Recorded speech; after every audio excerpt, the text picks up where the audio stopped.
The morning Darius told Nadia she was no longer welcome in the home she had paid for, he did it with a calm that was almost worse than anger. He stood at the kitchen island, their kitchen island, the one Nadia had picked out from a showroom in Charleston when they were still the kind of couple who argued about quartz versus granite. And he said the words like he had practiced them, like someone had coached him. And standing behind him, just close enough to make the geometry of the situation unmistakable, was a woman named Petra. 31 years old, heels at 8 in the morning, wearing an expression that Nadia could only describe as patient, the expression of someone who had already won and was simply waiting for the paperwork to catch up. Nadia Wren Calloway, 37 years old, co-founder and silent operating partner of Calloway Bridge Capital, did not cry. She picked up her coffee mug, finished what was in it, set it in the sink, and walked out of the kitchen without saying a word. That was the moment everyone would later misread as weakness. She had met Darius Calloway 14 years earlier at a conference in Atlanta. He was 30, charming in the way that certain men are charming when they are standing on the edge of something. Not yet successful, but convinced they will be, and that conviction making them magnetic. He sold commercial real estate. She was 3 years into building what would become Calloway Bridge Capital, a private equity firm that specialized in rescuing mid-sized companies bleeding out from mismanagement or bad debt. She had started it with $140,000 she saved working 18-hour days as a financial analyst and a business model so specific, so quietly ruthless that it took the industry 4 years to notice what she was building. Darius noticed her before any of that. He noticed her in the way men sometimes notice women who are clearly more capable than them, with a kind of awe that, if you are young enough and hopeful enough, you mistake for love. They married when Nadia was 27. By then, she had already restructured 3 companies, the largest of which had been a regional logistics firm hemorrhaging $4 million a year. She had taken it from near closure to profitability in 22 months. She was quiet about it, not out of insecurity, but because she had learned early that when a woman walks into a room full of men and announces what she has built, half of them immediately begin looking for the person behind her who really built it. So she built quietly. She let the numbers speak. She kept her name off the press releases and put it on the operating agreements instead. Darius knew what she did, the way a person knows something without truly understanding its shape. He knew she worked constantly. He knew they had money. He knew she handled the complicated parts of their finances. What he did not know, what he had never asked clearly enough to learn, was the precise scope of what she had assembled in the years since they married. That was his choice, and it would become his consequence. The marriage started fraying around year 9. Not dramatically, not with a scene or a revelation. It frayed the way fabric frays when it has been stretched too long in the same direction. Quietly at the edges, where the damage is easy to ignore until the whole thing goes. Darius had started his own development company, Calloway and Associates, 4 years into the marriage. Nadia had encouraged it. She had, in fact, done more than encourage. She had connected him with 2 of her contacts, reviewed his initial business plan, and redirected a line of her own credit to shore up his first acquisition. She had done all of it and called it a gift and never put a number on it, because that is what you do when you love someone. You give without counting. The company grew, slowly then faster. Darius became the kind of man who was photographed at charity dinners and quoted in commercial real estate publications. His confidence, which had always been a defining feature, calcified into something harder. He stopped asking for her opinion. He stopped asking much of anything, except when he needed something. Nadia told herself it was the pressure of running a business.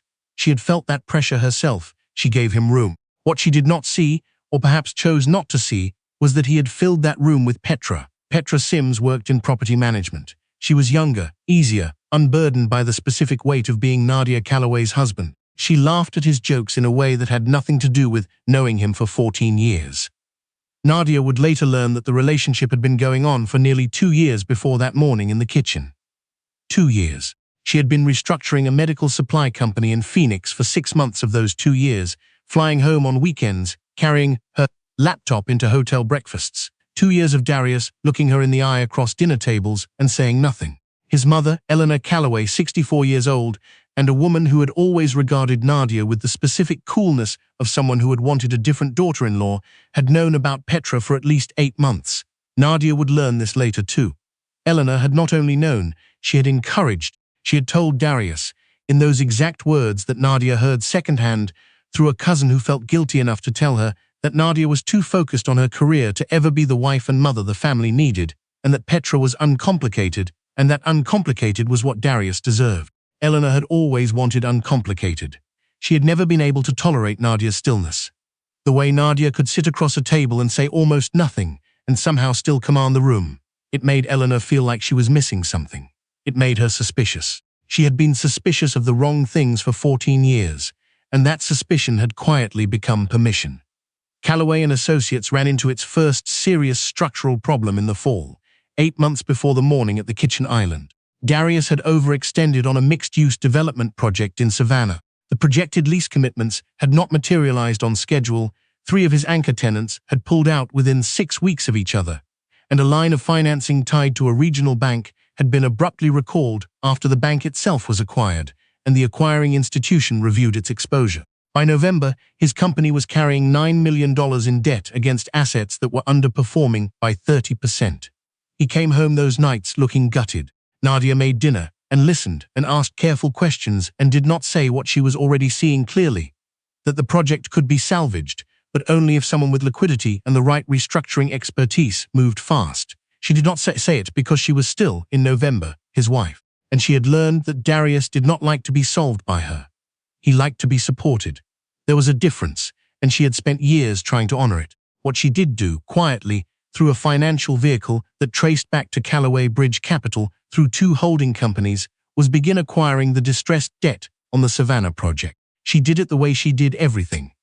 Methodically, without announcing herself, paying careful attention to the structure of the transaction so that nothing could be unwound easily later. She was not doing it to save him.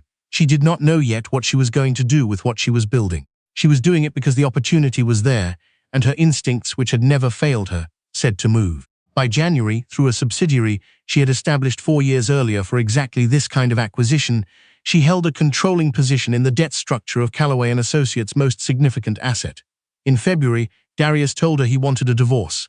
He did not do it gently. He did not do it in private. He did it at the kitchen island, with Eleanor in the next room and Petra standing behind him in heels, and he used the phrase "grown apart" the way people use phrases when they want to say something true, without taking responsibility for the specific truth inside it.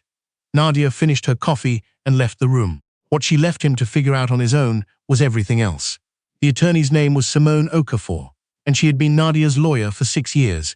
She was not the kind of attorney who soothed. She was the kind who built architecture, document architecture, transaction architecture, the kind of structure that becomes the walls of a room. Other people don't realize they're standing inside until the door locks. She called Nadia the morning after the kitchen island conversation, which Nadia had anticipated. "You want to know your exposure," Simone said, which was not a question. "I want to understand all of it," Nadia said, "and I want it mapped by the end of the week." What the mapping revealed, over 3 days of documentation review, was a picture that Nadia had understood in broad strokes, but had never needed to look at directly. She and Darius had been financially entangled in ways he had not fully processed. Their personal assets were straightforward. The house, 2 vehicles, a joint account they had largely stopped using. Those were clear. What was not clear to Darius was that Nadia's company, Callaway Bridge Capital, was not a marital asset. It had been established before the marriage, capitalized with pre-marital funds, maintained with operating structures. She had never commingled with their joint finances. She had been careful about this the way she was careful about everything, not out of distrust, but out of professional discipline. You do not mix your personal liability exposure with your business exposure. You simply do not. And Callaway Bridge Capital, through the subsidiary she had established and the debt positions she had quietly accumulated over the winter, now held a controlling interest in the distressed debt of Callaway and Associates' primary Savannah asset.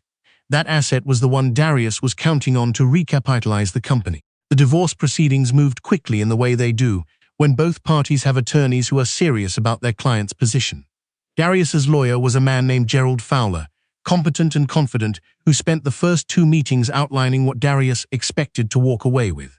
The house, a share of what he believed were Nadia's investment returns, a figure that reflected the years she had not worked, which was a creative framing of the years she had worked so constantly that he had simply not been paying attention. Simone listened to Gerald Fowler with the expression of someone who had heard all of this before. In the 3rd meeting, she placed a folder on the conference tables and said, "Before we go further, there are a few structural points your client should have his financial team review." The folder contained the documentation of the debt acquisition, the subsidiary registration, the chain of title. the terms of the outstanding position, which, as of that month, were scheduled to convert in a way that would give Callaway Bridge Capital effective control over the decision-making structure of the asset Darius's company needed to survive. Gerald Fowler looked at the folder for a long time. Then he asked quietly, "How long has this been in place?" "The subsidiary was established 4 years ago," Simone said. "The debt acquisition began in November." Gerald Fowler looked at Darius, who was looking at the folder. Something moved across Darius's face that was not quite recognition. It was more like the slow, nauseating sensation of understanding something you had the information to know earlier, but chose not to investigate.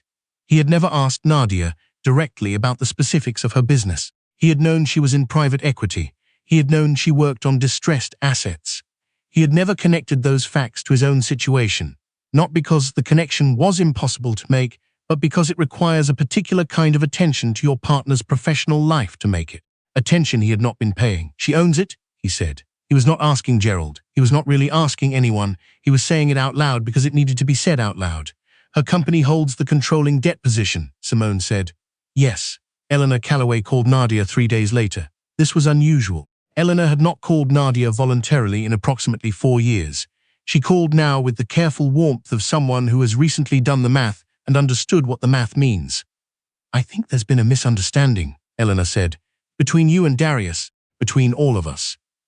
Nadia was standing in her office on the 14th floor of a building in Charlotte, looking out at the city below. She had her coffee. She had her notes from that morning's meeting. She had several hours of work still ahead of her. "Eleanor," she said, not unkindly, "there hasn't been a misunderstanding. Everything that happened was very clear. Nadia." "He made his choice," Nadia said, "in his kitchen in front of his girlfriend. You were in the next room." There was a silence. "I don't think you should let a business matter interfere with." "It isn't a business matter," Nadia said. "It's a consequence." She did not say it with heat. She did not need to. She ended the call, set her phone face down on her desk and went back to work. Darius showed up at her office 12 days later. He had not made an appointment, which meant he had to wait in the lobby for 40 minutes. While Nadia finished a call, she was not going to cut short because of him. When she finally came down to meet him, she did it in the lobby, not in her office. She did not offer him a seat. He looked the way people look when they have spent several nights failing to sleep. He had the folder with him. Her folder, the one Simone had placed on the conference table. He was holding it like it proved something about her character, which she supposed it did, though not in the way he intended. "You knew," he said.